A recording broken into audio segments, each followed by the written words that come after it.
Our next witness is Mr. Jason Devitt. He is the founder and CEO of Skydeck and the founder and former CEO of Vindigo. Both Skydeck and Vindigo develop software applications for use on mobile devices. Welcome, Mr. Devitt. Thank you for the opportunity to come and testify before you today. I'm a small business owner. I don't like regulators. No offense. I'm here today because I don't have a choice with respect to wireless. Yeah, you wouldn't exist without us. Precisely. So that is precisely the point. In the context of wireless spectrum, I do not have a choice. We do not have a choice between no regulations and regulations. We have a choice between badly written regulations and regulations that work. And I'm put on a suit today for the first time in 18 months and flew here from Silicon Valley to tell you that we have a regulatory system that doesn't work, and the only way that you are going to be able to fix it is to implement some form of open access. Thomas Carter was not a judge who broke apart a monopoly by fiat. Thomas Carter was an entrepreneur who wanted to bring an interesting product to market and was furious, mad as hell, to discover that he required permission to innovate. I'm an entrepreneur, and I'm mad as hell that I require permission to innovate in the wireless market. I don't have to go to the companies, the great companies that build our public highways, and ask them for their views on what kind of cars that I can put on those roads.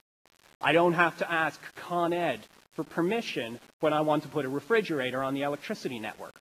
I don't have to ask Verizon, thanks be to Thomas Carter, for permission to attach a computer to their network or to launch a website. But for some reason I've never been able to understand, I have to ask permission of Verizon Wireless to attach a computer, or the computers that they now call phones, to their wireless network, and I have to ask their permission to run applications and services on those phones. Worse, I have to ask the permission of my competitors because they're competing with me to provide services to consumers. There are three ways that you can fix this problem. The first is you can go on selling spectrum indefinitely, but unfortunately it's a scarce national resource and we're going to run out of it. I would be happy to purchase spectrum and launch a national network, and so would my 14 colleagues in the Wireless Founders Coalition for Innovation who wrote to the FCC on this issue a couple of weeks ago. But you don't have enough spectrum to sell us, and you aren't going to allow us to do that for the same reason that you're not going to allow us to dig up the roads and streets of America to lay 15 sets of cables to everybody's homes, no matter what the consumer benefits might be. So the second solution that you can take is regulation, and that means some form of open access, and by open access, it essentially is what Mr. Pickering said. It is the opportunity to attach any device to the network. It's the opportunity to run any service on the network, provided, of course, that no harm is caused to the network and that it's for a lawful purpose. And that is the solution that I recommend. And the only other solution is competition, pure action of market forces. And I have to tell you, however, that despite the fact that, as the CTIA and the FCC keep telling us, wireless sector is the most competitive telecommunications sector in this country, and that is unquestionably true.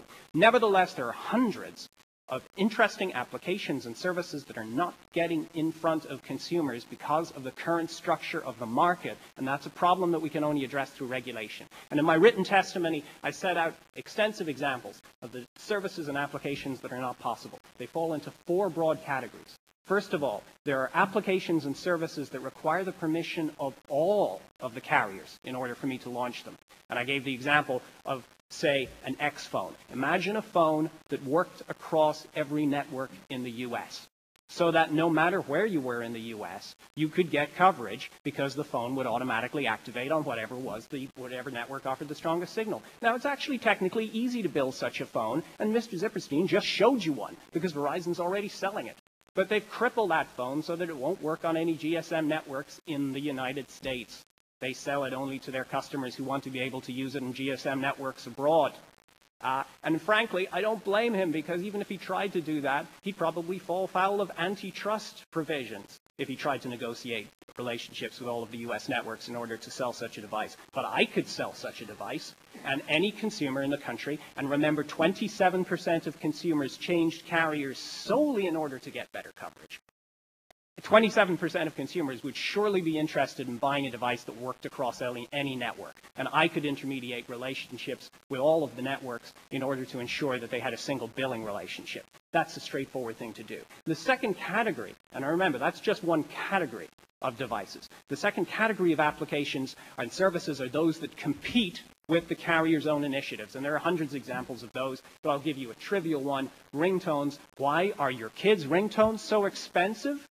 It's not because there aren't people who don't want to sell them to you for less money. It's because the people who want to sell them to you for less money are not allowed to get onto the carrier's handsets because the carriers are supporting the price of those services. Here's the third example, legal risk. If I want to launch a service that has any legal risk associated with it whatsoever, it's highly unlikely to happen because the carriers have thrown out the baby with the common carrier bathwater. By no longer being regulated under the terms of Title II, they no longer have any immunity for any of the services that they carry over their network, so they'll take a very conservative approach. I have plenty more to say, but I'm sure I'll have further opportunities to speak. Thank you, Mr. Devitt, very much.